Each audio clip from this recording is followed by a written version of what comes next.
pessoal, sejam todos bem-vindos. Me chamo Luara, faço parte do time do Porto Social, que é uma incubadora e aceleradora de iniciativas e negócios de impacto.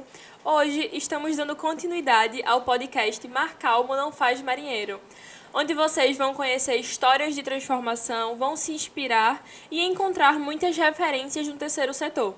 Hoje eu estou aqui com o Rodrigo, que é representante do projeto Redabit. E, Rodrigo, é um prazer te receber aqui hoje. Estou muito ansiosa para conhecer um pouquinho do Redabit, para que você fale o que é o Redabit, como é que começou esse movimento e como é que o Rodrigo se encontrou nessa causa. Então, fique à vontade para começar o nosso bate-papo. Perfeito. Primeiro, agradecer a você, Luara, toda a equipe da Rede Muda Mundo, em especial a equipe do Porto Social, que tanto causa transformação no Brasil como um todo. Então, é uma honra estar aqui nesse espaço, que tantas outras instituições também que causam transformação na cidade do Recife, no estado de Pernambuco, no Brasil como um todo, também puderam passar e falar um pouquinho desse impacto. Então, eu sou Rodrigo Vanderlei. Eu sempre gosto de falar na minha apresentação, eu tenho 20 anos, daqui de Recife, Pernambuco, bairrista mesmo, é muito importante marcar isso. Eu venho lá da comunidade do Barro, e geralmente as pessoas conhecem o bairro onde eu moro por um motivo especificamente, que é a estação de metrô caótica. Eu moro Né? do lado. Olha aí, tá vendo? Exato. Mas eu conheço particularmente como meu lar. E eu venho de origem muito humilde. E ao me tornar o primeiro da família a entrar na universidade pública, é quando eu começo a enxergar um pouco da ideia de cidadania, de impacto. É quando eu começo a me indignar. Assim, ao mesmo tempo que eu costumo falar que teve, claro, comemoração, pizza, churrasco na família, porque é uma conquista muito importante, sem dúvida alguma. Mas, ao mesmo tempo, foi muita de indignação, assim, ao ver que primos, amigos, meus colegas, vizinhos, viam aquilo como algo muito distante. E eu, como recém-formado no ensino médio, ficava pensando, meu Deus do céu, isso é algo que deveria ser possível a todo mundo. O acesso à educação deveria ser algo possível a todos, né? Então, foi daí que eu fundo o Redabit. O Redabit, então, é a partir dessa indignação minha e de uma frase que eu gosto muito, que é: como eu posso, a partir das minhas habilidades, transformar essa minha realidade que não me satisfaz, que não me agrada. É claro que eu ainda não consigo, ainda não, acabar com todos os problemas do mundo de uma vez só. Mas como eu posso, a partir do que eu sei, do que eu tenho ali enquanto habilidade mesmo, poder mudar um pouquinho na minha realidade, um pouco dessas coisas que me satisfaz. Então, acho que é um pouco desse lugar de indignação que surge o Redabit, que é hoje esse curso, então, curso de monitoria focado na parte de redação para estudantes vestibulandos de baixa renda e de escolas públicas da cidade do Recife como um todo. E assim, e como foi esse processo, né, de estruturação? Porque a gente sabe que criar um projeto não é fácil. Não. Então, como é que foi até você conseguir estruturar, assim, modelar, para hoje você conseguir estar atuando? Boa, perfeito. Eu começo oficialmente lá em 2021 ainda. Gente, foi isso aqui do nada, hein? Não entendi, gente. O Ele quis falar com a gente também, entendeu? que é que aconteceu aqui? Ok. Mas continuando para aí, então? Vamos lá, então. Perfeito. Então, acho que surge um pouco da... Eu começo o Redabit em si em 2021 ainda, ajudando alguns amigos meus, pontualmente ali 3 colegas. E aí, quando chega no final do ano, que eles veem a nota na redação deles, 900, 920, eu começo, peraí, então acho que eu posso expandir um pouco mais isso. E logo em seguida, em 2022, 23 e agora em 24 também, 2024, eu sigo com esse impacto. Eu acho que, sem dúvida alguma, o CAIS foi muito importante para a gente, para esse processo de entender mesmo o que seria organizar uma instituição. Porque boa vontade a gente tem sempre, né? Então, a gente, principalmente quem começa nessa parte de ser do setor, começa muito com apenas vontade. Mas depois tem que ter um olhar mais estruturado, tem que olhar para planejamento estratégico, pensar Gestão. em gestão, exato. Até para que a gente possa ter esse impacto o mais responsável possível. Não só com quem é impactado, mas também com quem está causando esse impacto, né? Então, acho que vem um pouco desse lugar, assim, também. Então, desde o ano passado, a gente começa a ter um olhar mais de governança para o Redabit. Então, a gente começa a definir qual é o nosso propósito, quais são os nossos valores. Um processo que, particularmente, eu gostei muito de fazer foi um pouco do que envolve os valores, né? Então, a gente tem 4 hoje principais valores. O primeiro envolve a questão do senso crítico, que é algo que a gente quer transformar e causar mesmo nos estudantes que passam pelo projeto. Redabit vem de Mangue Beat, que é esse grande movimento cultural. E, claro, por 2 motivos principais. Primeiro porque, quando eu era pequeno, eu via muito meu pai ouvir. Então, assim, meio que foi tomando conta de mim. Então, eu gosto muito até hoje também. Mas segundo porque foi um movimento que levou Pernambuco para o Brasil e para o mundo denunciando os problemas de desigualdade social de maneira muito comum. Então, a população, assim, cantava e denunciava problemas da sociedade, problema da cidade como um todo, de maneira muito natural e comum. Então, acho que vem um pouco desse lugar. Então, por isso, quando a gente fez esse processo de entender quais são os valores do Redabit, colocar a ideia do senso crítico foi um ponto assim, ó, primordial, para que a gente possa realmente desenvolver isso nos alunos cada vez mais. Aí temos outros 3 valores também, que envolvem a questão de lógica de argumentação. Então, a gente pega, inclusive, coisas que são de direito, assim, de faculdade de direito e tudo mais, e a gente traz uma lógica de argumentação muito partida para os estudantes. Tem até um caso engraçado, porque quando a gente vai exercitar isso na ideia de redação do Enem como um todo, a gente costuma pegar sempre temas descontraídos. Eles não esperam. Então, chega numa aula assim, a gente faz, gente, vamos debater um tema muito sério aqui agora. Qual a melhor princesa da Disney? E não adianta, tem que vir com uma lógica de argumentação muito bem forte de dizer, acha-se isso por conta disso, fundamenta-se com esse dado e assim vai. E vira um processo muito interessante. Então também é um segundo valor muito importante para a gente. O terceiro valor muito importante para a gente envolve, claro, a parte de noção de escrita e gramática. Então alguns estudantes, principalmente de escolas públicas mais vulneráveis ali de comunidades, vêm com um déficit muito grande nisso. Então a gente tem aulas com professores especializados, mentores, que vêm com esse olhar realmente para corrigir a redação, para ter esse olhar cuidadoso da gramática e da ortografia. E por fim, muito importante também que a gente tenha esse olhar de solução de problemas. Então, como eu falei, assim, nosso principal lema é como a gente pode, a partir de nossas habilidades, transformar essa realidade. Então, a partir disso, a gente também desenvolve para que ele possa, no próprio texto, olhar aquele problema e trazer uma solução. Você citou alguns professores, né, que fazem a correção dessas redações e me despertou interesse em saber mais sobre quem está por trás dos bastidores. É só o Rodrigo que faz isso acontecer? Como é que funciona aí esse time? Jamais. Assim, por muito tempo fui apenas eu, mas graças a Equipe. Deus, exato, mas graças a Deus a gente tem uma equipe muito legal. A gente tem Salatiele também, que é a nossa coordenadora executiva, ela traz um olhar muito pedagógico para todo esse processo, então é muito importante a presença dela. A gente tem pessoas de comunicação também, Vitória, Guilherme, e além disso tem um time de outros voluntários também que fazem essa correção da redação. Então são mentores independentes de todo o Brasil, inclusive, que se juntam com a gente, pessoas que eu conheço, assim, amigo, ó, tu não é bom nisso? Vem embora, vamos fazer junto. Então chega corrigindo a redação e fazendo essa transformação conosco também. E o impacto é muito importante de ser citado, sabe? A gente fez alguns dados assim nos últimos anos, os estudantes começam, na primeira redação a gente corrige, junto com os mentores, a gente vê que eles começam ali com a média de 460 pontos. Na última, especificamente no ano passado, na correção, já foi uma evolução para 880 pontos enquanto média. Então, assim, isso só é possível mesmo com o trabalho de todo mundo da equipe que faz isso ali com muito carinho, dedicação e com muita atenção mesmo.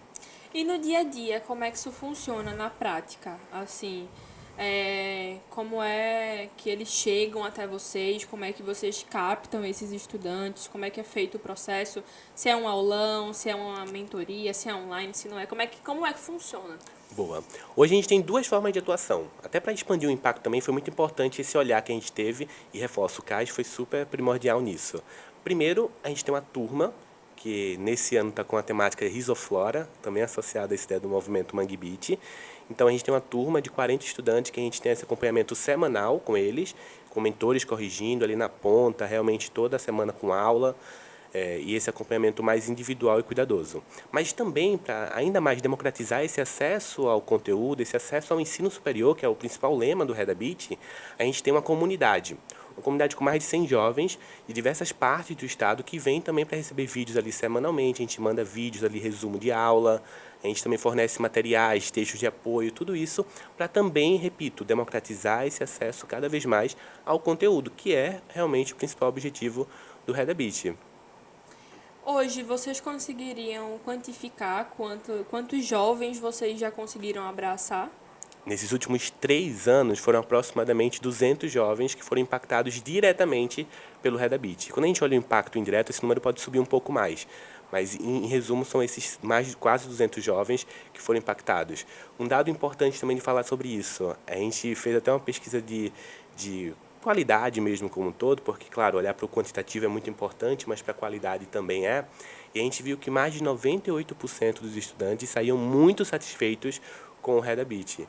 Então, assim, é realmente de causar uma emoção muito grande na gente que realiza esse trabalho de ponta, que realiza essa transformação mesmo. E eu sempre deixo muito claro que, assim, em todas as aulas o que a gente está realizando ali é transformação. É transformação na mente das pessoas, é transformação na forma, na vida, inclusive, que vão ser impactadas com aquilo. Tantos estudantes que passaram pelo Redabit, que trazem, nossa, hoje eu estou na faculdade, cursando ciências sociais, sei lá, ciência política, e assim são outros diversos cursos, e que a gente consegue causar esse impacto. Gente, inclusive, que entra no Redabit com uma ideia, não é o nosso objetivo, jamais, mas que entra com uma ideia de curso e sai com outro, totalmente diferente.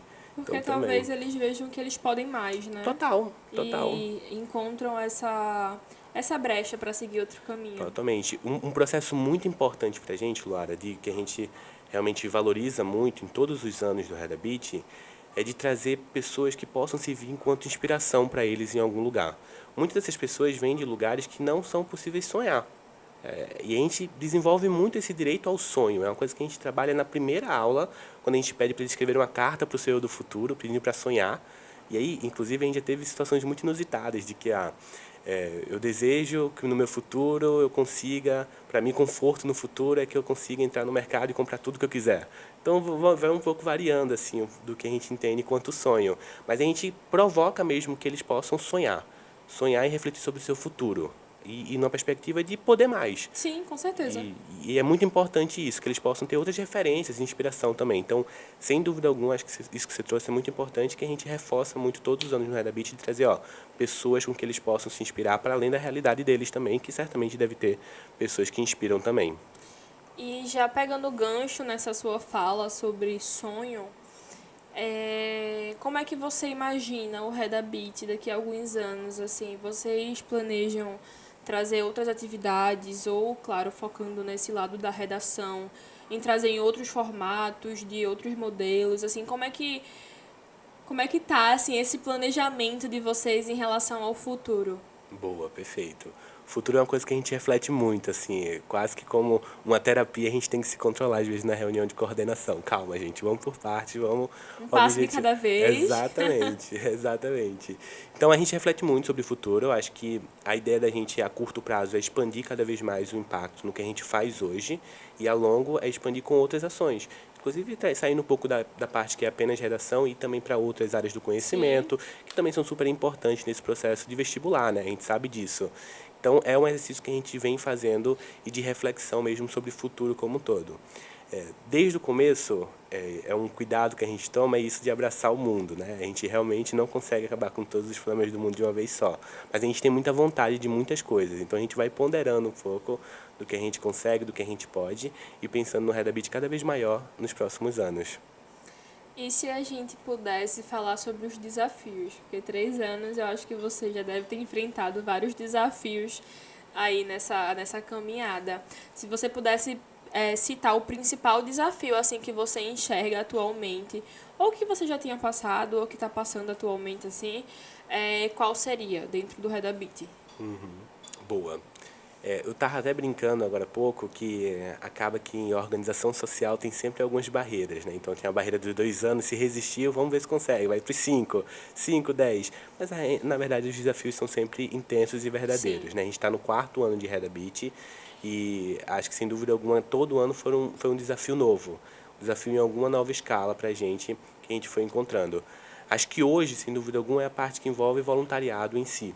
Então a gente consegue, enquanto equipe e coordenação, trazer um trabalho muito de ponta ali, apesar dos desafios que a gente carrega nas nossas próprias vidas, assim, de trabalho, de vários empregos e afins, a gente vai tentando carregar, mas de conseguir mais pessoas que possam fazer essa correção, inclusive de redação dos jovens. Então, cada vez mais buscar voluntariado é um grande objetivo nosso, a gente vem pensando em estratégias, inclusive, para desenvolver isso, mas é realmente um desafio que a gente vem refletindo e a cada ano vem numa escala um pouquinho menor, um pouquinho maior, e que bate na gente assim de um lugar delicado. Rodrigo, agora eu queria fazer uma espécie de bate-bola contigo, então eu vou trazer alguns tópicos aqui, fazer algumas perguntinhas.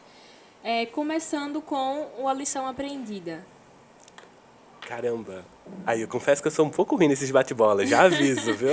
Mas pode aprofundar um pouquinho, se você quiser. Boa, perfeito. Eu acho que a primeira lição aprendida é essa, realmente, do abraçar o que pode, né? Sim, E ter. importante. Totalmente. Eu acho que em determinados momentos do Redabit a gente deu passos maiores que a perna. E a gente hoje consegue ter esse olhar muito objetivo de dizer, não, isso aqui a gente consegue fazer, isso aqui ainda não. E eu acho que eu levei isso para minha vida, sem dúvida alguma, porque a gente vai aprendendo também na vida acadêmica, na vida pessoal, na vida profissional, o quanto isso é importante, de você olhar o desafio e entender o quanto você consegue abraçar dele. Porque às vezes vontade a gente tem muita, mas nem sempre condições a gente tem. Então acho que sem dúvida alguma esse foi um grande aprendizado que o Red Beach me trouxe. Muito bom. Você falou agora há pouco, mas quem sabe não tenha outro, né? Um sonho. Um sonho? Que o Brasil possa, que o Red Beach possa atingir o Brasil inteiro. Acho que é um grande sonho nosso. Uma conquista recente. Deixa eu pensar.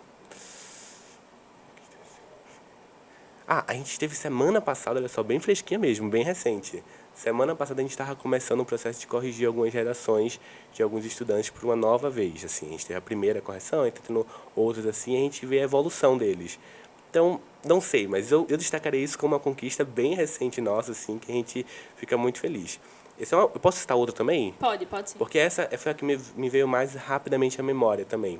Mas uma segunda, eu acho que a nível de instituição, a gente teve recentemente a formatura do CAIS. Sim. Então acho que também pode ser citada enquanto processo de conquista nosso também, porque foi um longo processo de qualificação, de aprendizado, de olhar para a equipe e dizer, olha, isso aqui é muito importante a gente olhar, isso aqui também é. Então a gente fez esse processo todo. Então finalizar, particularmente, ainda mais olhando o Red Beach enquanto uma instituição que tem muita ligação com minha história pessoal, foi muito emocionante.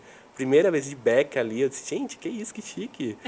Então foi muito importante também. Recebeu o selo da Rede Muda Mundo. Exatamente, exatamente. Então acho que são duas conquistas bem relevantes, assim, uma bem recente de corrigir a redação e ver a evolução deles e uma outra a nível institucional também. É uma referência para vocês. Referência. Eu posso citar algumas até, assim, porque na equipe a gente conversa muito sobre qual é o nosso norte, qual é a nossa bússola também, né? Claro que tem a própria, a nível do nicho de redação, do nicho de vestibular, a gente olha muito para o curso da Fernanda Pessoa, que Sim. é uma pessoa que olha muito, inclusive, para essa ideia de crítica social, de ter também esse olhar para o criticismo que quer desenvolver nos estudantes. Então, nesse nicho, eu olho muito para ela. No nicho de transformação social como um todo, e não é porque eu estou aqui na casa, mas o próprio Fábio Silva, que é uma pessoa que, assim, traz várias ideias, vários conceitos que eu fico muito impressionado sempre que eu tenho esse contato com ele. E eu acho que são algumas das referências assim que a gente vai buscando no Brasil como um todo. E para finalizar, um conselho que você daria para alguém que, sei lá, tá começando agora, por exemplo, com um projeto social? Comece. Acho que é isso. Às vezes a gente fica muito com a ideia guardadinha, pensando se vale a pena mesmo, se não vale. E eu acho que a gente tem que colocar a mão na massa. É assim que a gente causa transformação no Brasil. Não sei se é porque eu sou muito jovem, com 20 anos, mas eu sempre costumo falar que o natural da juventude é crer. Né? A grande frase da Cecília Meirelles. Então acho que foi um pouco desse lugar também. Comece. Vamos nessa, vai se aventurar. Tem desafios, sem dúvida alguma. São diversos. Mas que a gente possa encarar esses desafios, superar e que eu posso garantir que o dia seguinte o desafio é muito melhor, é muito mais feliz.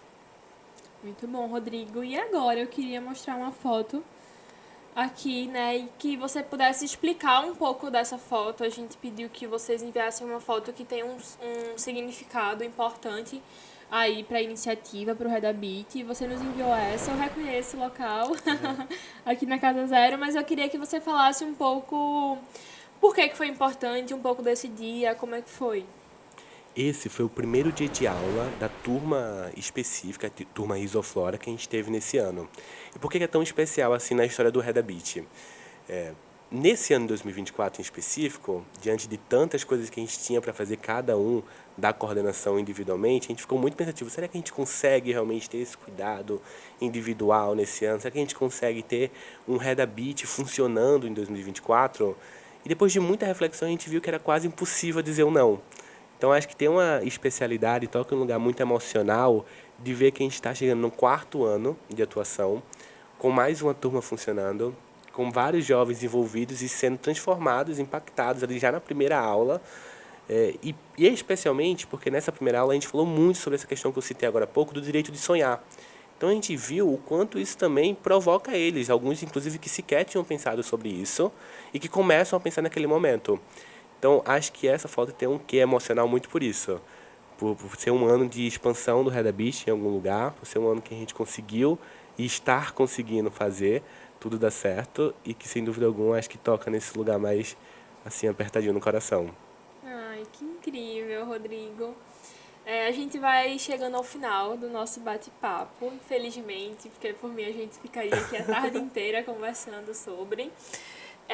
Mas antes disso, eu queria que você falasse para quem está nos assistindo as formas que existem, né, para quem está nos assistindo e quer apoiar, quer abraçar a causa, como é que essas pessoas podem fazer, seja com recurso financeiro, seja com voluntariado, como é que essas pessoas têm acesso a vocês. Boa, perfeito. Nossas redes sociais eu acho que é o principal canal que a gente vai coletando voluntários. A gente tem alguns processos seletivos ao longo do ano, que a gente sempre deixa aberto, porque é muito importante para a gente ter realmente esses mentores conosco, essas pessoas.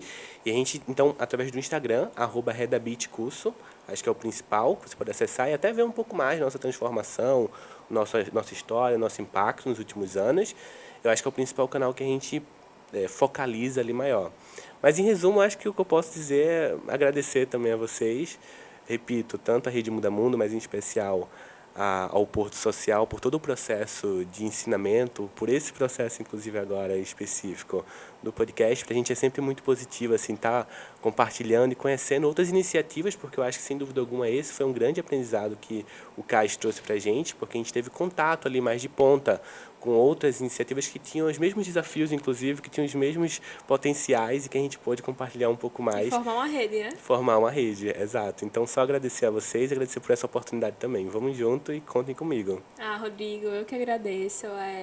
Agradecer a sua presença, por ter vindo até aqui, por ter compartilhado com a gente, com a rede do Porto Social, um pouco do seu sonho, um pouco do seu coração aqui, porque o Redabit, né, nasceu do seu coração. Então, muito obrigada por isso, por ter compartilhado um pouco da sua história com a gente.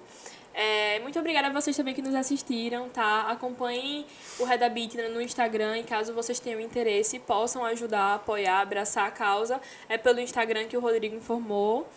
E nos acompanhe nas redes sociais também, que é @oportosocial e @redemudamundo, para conhecer mais dos nossos projetos. E Rodrigo, mais uma vez, muito obrigada e parabéns pelo trabalho. Muito obrigado.